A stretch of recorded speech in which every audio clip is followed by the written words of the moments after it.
I'm Mrs. Taylor. Today we're going to remodel my house to make it look better, and I really could use your help. But before we begin, we need to go over our new math skill called area and perimeter. This math skill is really going to help us make the magic happen today.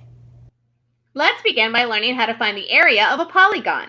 Area is defined as the square units of a space inside of a shape. All you have to do is count the squares inside of this rectangle. 1, 2, 3, 4, 5, 6, 7, 8, 9, 10, 11, 12, 13, 14, 15.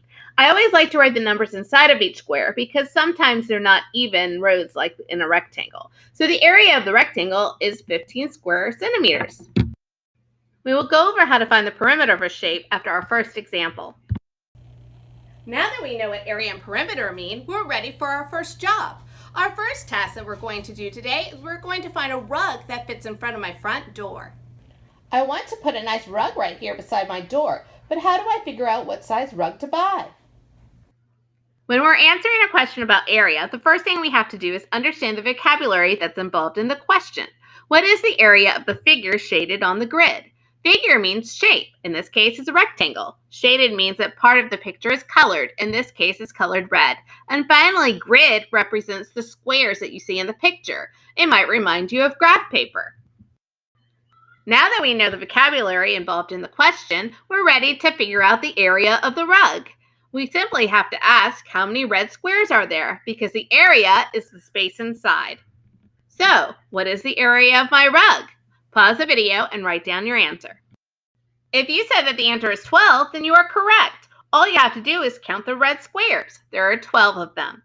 You can also find the answer by multiplying. Do you remember when we were learning about arrays and multiplication? We learned that we can multiply the rows times the columns. In this case, there are 3 rows and 4 columns. So you can simply multiply 3 times 4, and that also equals 12.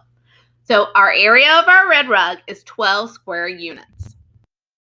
Sometimes the figure isn't a rectangle, but we still count the red squares. Pause the video and count how many squares to figure out the area of this figure. If you said that the area was 10, then you are correct. There are 10 red squares. You'll notice a key in this example. Each white square equals 1 square unit. So that's why we add the word square unit to the area. The area of this figure is 10 square units.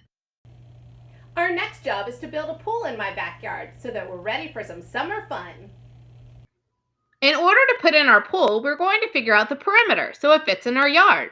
The definition of the word perimeter is the distance around a shape. You can find the perimeter of a shape by adding all the sides. In this particular example, I like to draw lines on each square so I can make sure that I count all the lines for each square around my rectangle.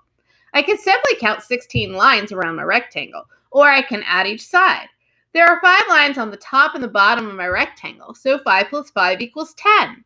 There are 3 lines on the left and right side of my rectangle, so that's 3 plus 3 equals 6.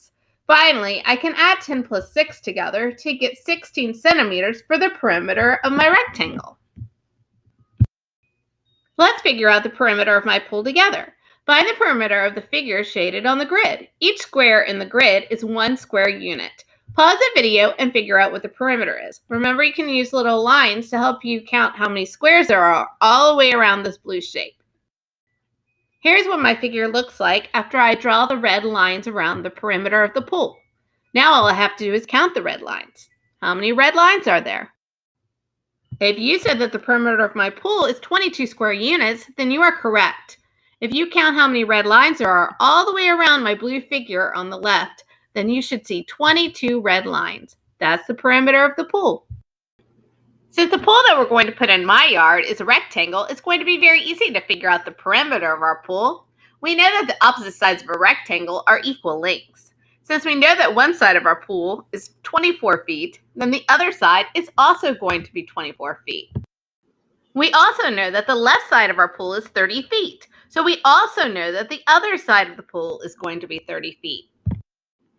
Now that we know all 4 lengths of our pool, we're ready to figure out the perimeter. All we have to do is add up all 4 sides. So when I add 24 and 24 together, I get 48. When I add 30 plus 30 together, I get 60.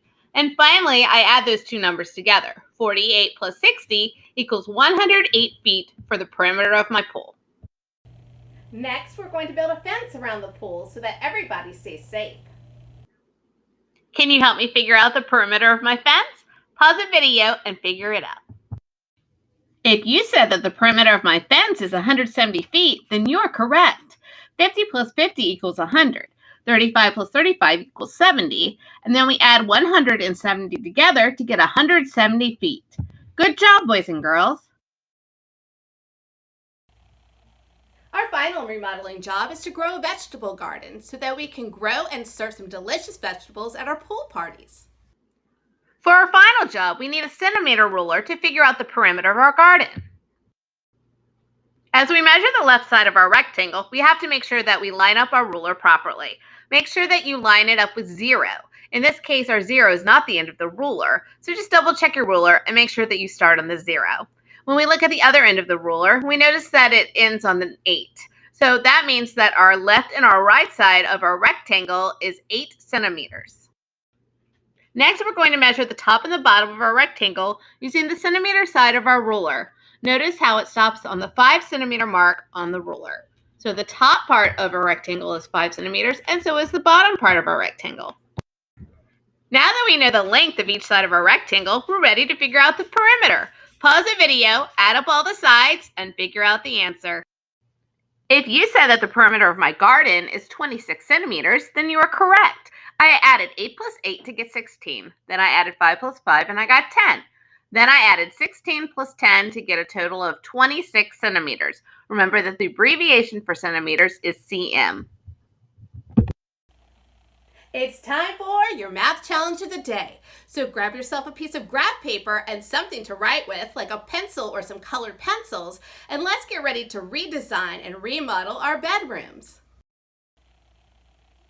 We're going to sketch out a blueprint to show our parents exactly where we want to move things around in our bedroom.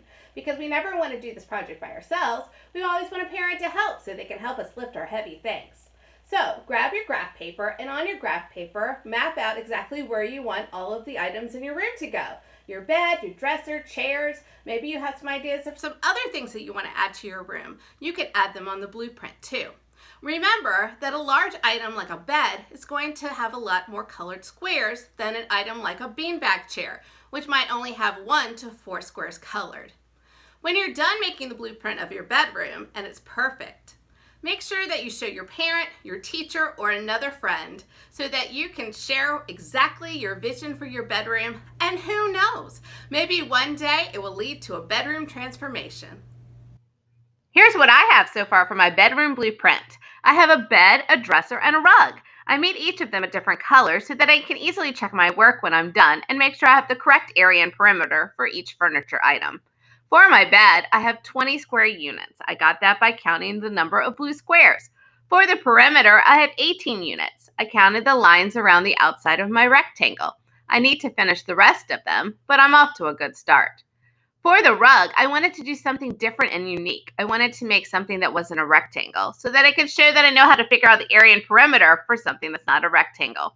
I can't wait to see what you come up with. Good luck, boys and girls. Here's my new bedroom. It's so relaxing.